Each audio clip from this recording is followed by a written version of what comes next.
Howdy folks, Sapper here, aka Sean, and we're bringing you another turn. Hopefully I want to say I'd like to get 2 turns done this weekend, but we will see what happens. So anyway, main battle tank, this is turn 4, and NATO won the initiative, so they opted to choose the fire first option rather than move first.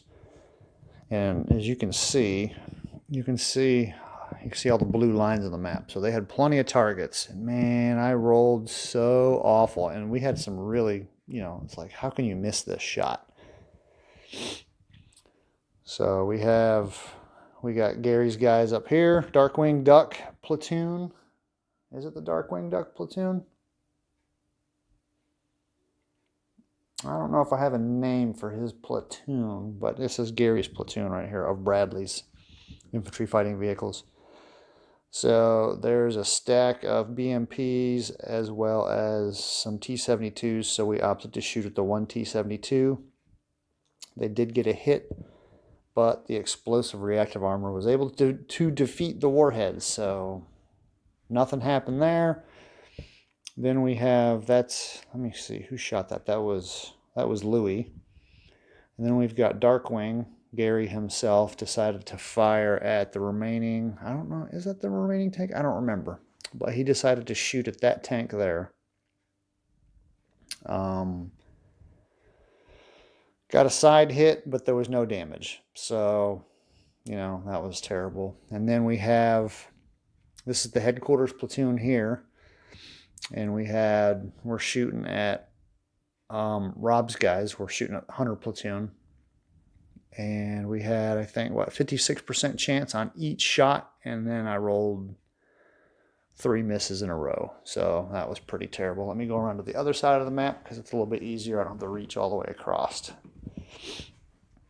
Then we have all Ryan's guys. You can see everybody has a fire marker on them. So we were just ready to just start laying hate on the battlefield. And unfortunately, there wasn't a whole lot of hate that ended up happening. So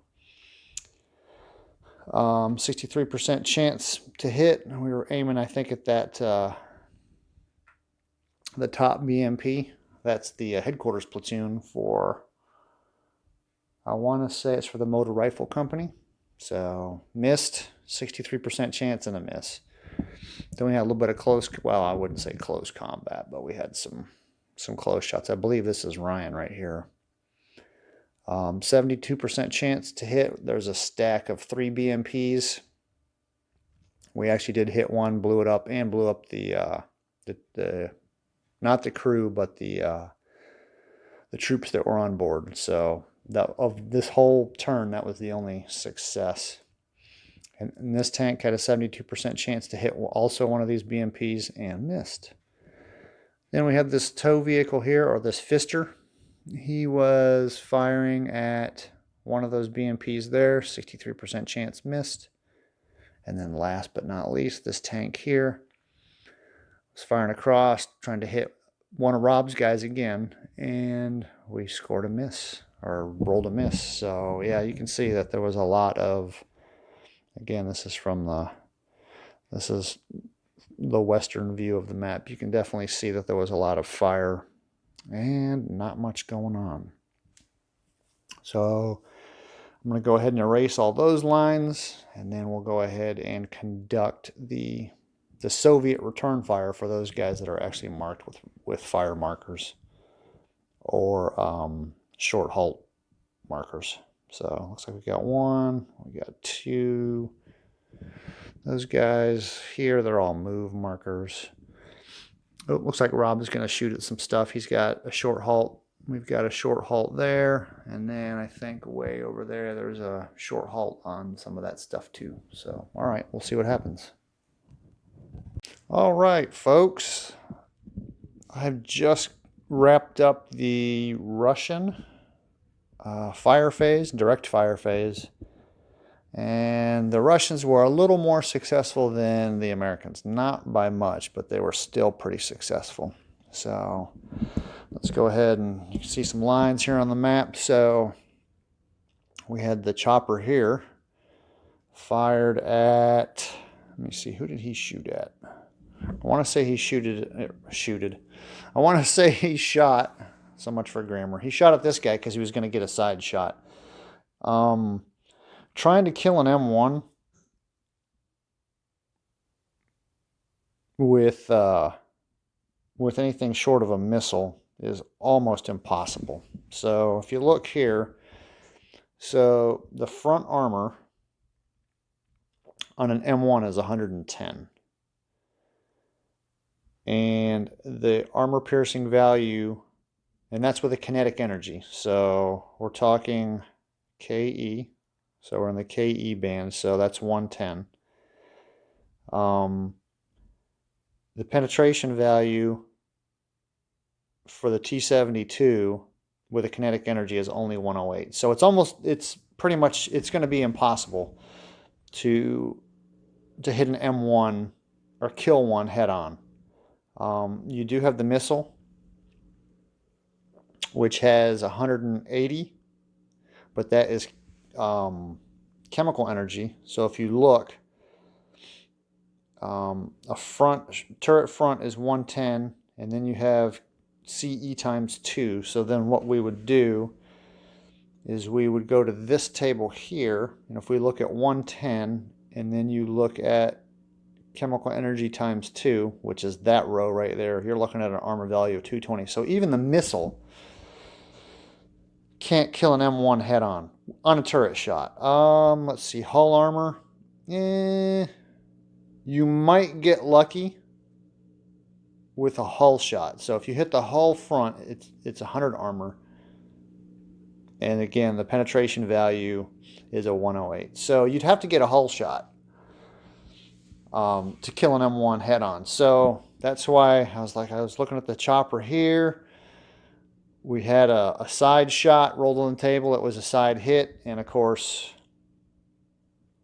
actually, you know what? Yeah, that tank didn't get hit. So it did get a hit, but no penetration value. So the chopper fired there. Then we had this BMP. I'm going to get that in focus. We had this BMP fired at, that was Skeletor. That was Ryan's tank. So you notice there's a little fire and smoke right there. So let's play some taps, bow our heads, say a little prayer. Ryan's no longer with us. He was taken out by, of all things, a lowly infantry fighting vehicle that got lucky and got a missile hit. And it was a side hit, and that's why Ryan's gone up in smoke. So Ryan's no longer with us. Can we get a, what is it? What is the video game thing? Can we get an F in chat, I think? Can we get an F in the chat for Ryan? So, yep, Ryan's gone. Maybe we could say Ryan was able to jump out of the tank. He's jumped in another tank. And then over here, we had, I believe it was these, see, all this stuff happened yesterday, and then a buddy of mine came over, so I quit playing. So I believe a lot of this is from memory, but that's why I write this stuff down. These two tanks fired. We had a miss on that Bradley there. And then that was Gary. That was the Darkwing. So the Darkwing's gone too. So, man, we've lost 2 major personalities in one turn. And then we had all of this here. So this is all Rob's stuff. All 3 of his tanks. Returned fire here. And the best we were able to do is get a track hit on this Bradley. So this Bradley can no longer move, but it can still fire back. So a lot of shots being fired. Couple hits. I think the Americans had 1 hit, and then the Russians had 2 hits, but the Russians had 2 significant ones because, well, that was Ryan and Gary. But anyway, that's it for the fire phase. I'll go ahead and conduct the movement, and then we'll move on. All right, folks, turn 4 has come to an end. So we just wrapped up the movement phase. So I'll go ahead and I guess I'll just start on this side and move over to the other side. So we had the yellow platoon. Is yellow anybody? I don't remember. Oh, that's Chris Marlowe Spade. All right, so this he's slowly catching up. He was bogged down back here or something, and he's slowly catching up. There's the rest of his platoon there. So they've got one of the tanks here, and then the other two are right there. We've got, oh, this goes here. So we got this platoon, they're moving up to this hill. They didn't go around it or up on top of it because they know these guys are back here. I mean, in real life, they can't see them, but they know they're back there because they were up here and now they know they've moved backwards. So they know that there's Bradley's back there somewhere. So we got Huey, Dewey, and Louie in response. You know, they're backing up, right? And backing up is slower movement than moving forward. But moving forward, it costs movement points to rotate in the hex, and then you're going to end up showing your rear end. And of course, if you show your rear end, if you point your butt towards the enemy, you're definitely going to get blown up. You're probably going to get blown up anyway, but it's better to have your front armor facing forward or towards the enemy. So you can see, Dewey didn't move. He was on Overwatch. He was expecting somebody to pop over the hill, but nobody ever did. But Huey backed up. Louie backed up. Of course, Darkwing is no longer with us. We have our headquarters platoon, which is Mo. So this Bradley is immobilized, so he couldn't back up. They had a fire and move order, but these two vehicles, they backed up one.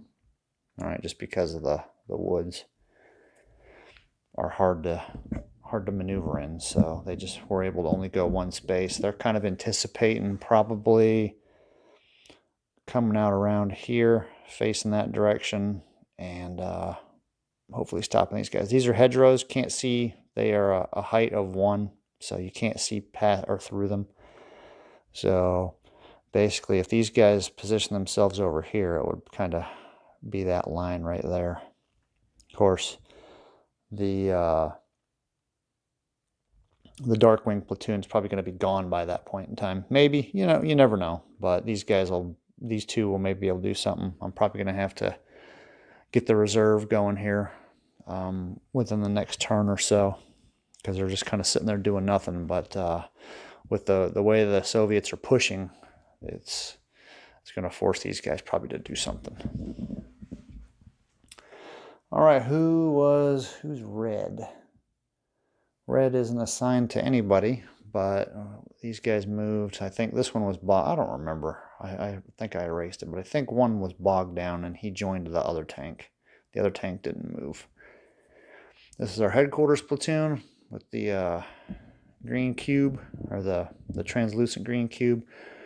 Rob's platoon, they're pushing forward, right? They've got some momentum, so all of them pushed forward. Of course, now that these guys have moved, there's really not a threat here. We've still got the threat from over here, from Ryan's platoon, that could possibly get these guys, but there's enough stuff over here for them to worry about as well. So Rob's doing the heavy push right now towards the center. And then we'll go over to this side. Probably going to have to move the chopper up soon, but I don't know if it's going to happen in the next turn or not. We'll find out. Let's see, underneath here, so we've got, that's the recon platoon right there. They moved forward. They were here, so that recon vehicle moved to there. And then the last tank of this platoon moved up from there to there. So those guys moved. We've got this infantry here. They're slowly pushing forward. We've got this platoon here. This is all mechanized infantry. They pushed to the base of the hill dismounted. All the infantry dismounted, so we're going to probably get some infantry action going up the hill. Although I was looking on the cart, and I don't see that these infantry have really any kind of anti-tank weapons. They're just standard infantry with no AT, which is, it's not going to go well for them, but at least they will be able to cause some distractions and stuff like that. And they can I think they can lay smoke too, so that might be what happens. But they were here and they just kind of moved to right there. So there you have it. That is basically the state of the battle right now. Here's our losses. Let me go ahead and move this stuff out of the way real quick. So here's our Soviet losses. So the cube represents the platoon they were in, and then how many losses. So I don't want to say the pink platoon, but the platoon that's represented by the pink cube is, there's only 3 tanks in a platoon, so that platoon's almost gone. And then here's our American forces gone. There's Ryan right there. There's Gary right there. So, rip. And then that's kind of what we're looking at right there. So, Soviets are pushing forward. All right. Thanks for watching, and we'll catch you all next time.